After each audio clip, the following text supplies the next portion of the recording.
Once upon a time, a kind miller lived with his sweet daughter on a small farm near the forest.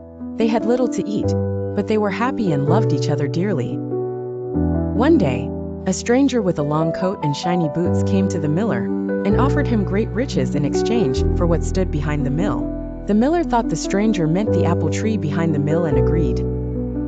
But the stranger was a trickster and really meant the miller's daughter. When the stranger returned to claim the girl, she was too pure and kind-hearted for him to touch. Magic protected her because of her good soul.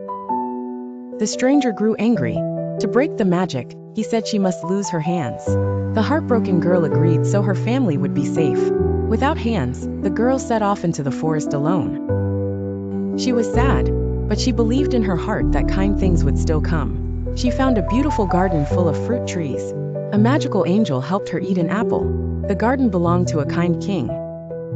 The king came to the garden and met the girl. He was touched by her bravery and kind heart. He promised to care for her forever. The girl and the king were married in a joyful celebration. Everyone loved the new queen who smiled with her heart, even without hands. The queen had a baby boy. The king was away, but she wrote him a letter full of love and news about their son. But the same trickster from before changed the message. He made it seem like something bad had happened to the baby. The queen and her baby had to leave the palace for safety. She knew the king would never believe the false message forever. They found a peaceful cottage in the woods. With time, the queen grew stronger. She did everything for her son, even without hands.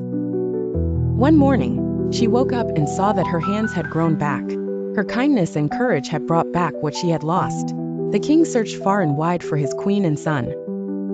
One day, he found them in the forest, and they were finally reunited with happy tears. The family returned to the castle. The bad trickster was never seen again. The brave girl who once had no hands was now queen, with a heart full of love and 2 hands to hold her son and husband forever.